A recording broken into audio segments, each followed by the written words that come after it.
Le thème du salut est central dans la Bible. Et c'est la raison primordiale pour laquelle Jésus est venu, a vécu, est mort, a été enseveli et qu'il est ressuscité. Dieu nous propose une alliance par le sang de Jésus. Bonjour à tous, je suis très enthousiaste à l'idée de commencer cette première capsule sur le salut. Comme nous le savons tous sont pécheurs et privés de la gloire de Dieu. Et par notre propre force, nous ne pouvons pas nous justifier devant Dieu.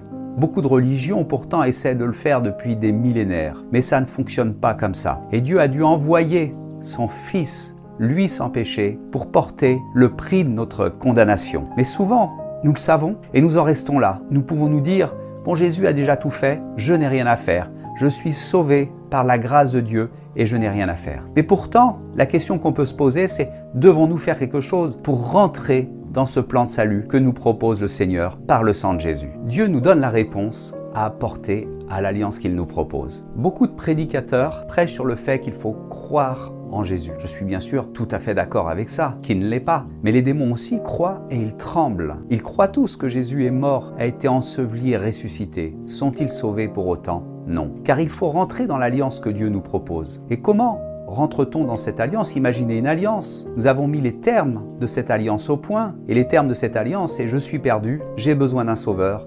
Et ce sauveur, c'est Jésus-Christ. Mais si je ne signe pas cette alliance moi-même, je ne rentre pas dans cette alliance. Et comment vais-je rentrer dans cette alliance? Par la nouvelle naissance. La première question à se poser, c'est de quoi sommes-nous sauvés quand on parle de salut? Beaucoup vont me répondre de l'enfer. D'une certaine façon, oui, ils vont dire que nous sommes sauvés de l'enfer, mais sauver de l'enfer n'est qu'une conséquence d'une vie sans péché. Le salaire du péché sera toujours la mort, et le fruit, le résultat d'une vie sans péché sera la vie éternelle. Et la nouvelle naissance va nous donner cette opportunité de vivre sans péché.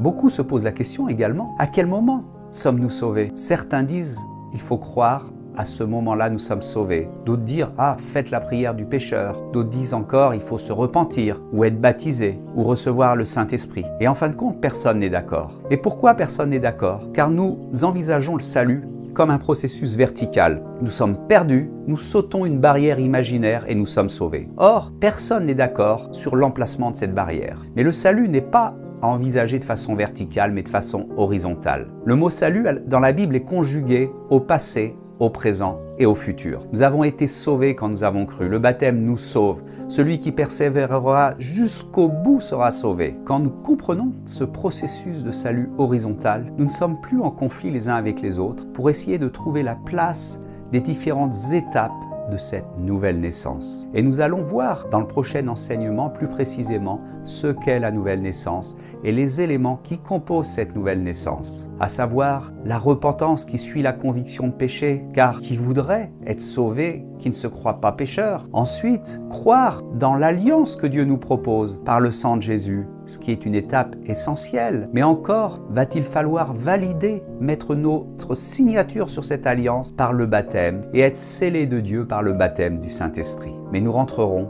dans le détail la prochaine fois. Cette notion de salut comme étant verticale est très dangereuse parce qu'elle amène beaucoup de personnes à croire que une fois qu'ils ont sauté cette barrière de l'enfer vers le paradis, on pourrait dire qu'ils ont leur ticket, plus rien ne peut leur arriver et qu'ils peuvent pécher impunément sans aucun risque. C'est très pernicieux, très dangereux. C'est une hérésie, malheureusement, très fréquente aujourd'hui dans nos églises. Nous reviendrons également sur ce sujet-là un petit peu plus tard. Paul dit « J'ai terminé le bon combat, j'ai achevé la course, j'ai gardé la foi. » Une autre fois, il dit « Je ne voudrais pas être disqualifié après avoir prêché aux autres. » Ça veut dire que Paul, lui, avait cette conscience aiguë et développée du fait que l'on peut perdre son salut. Alors, nous reviendrons là-dessus.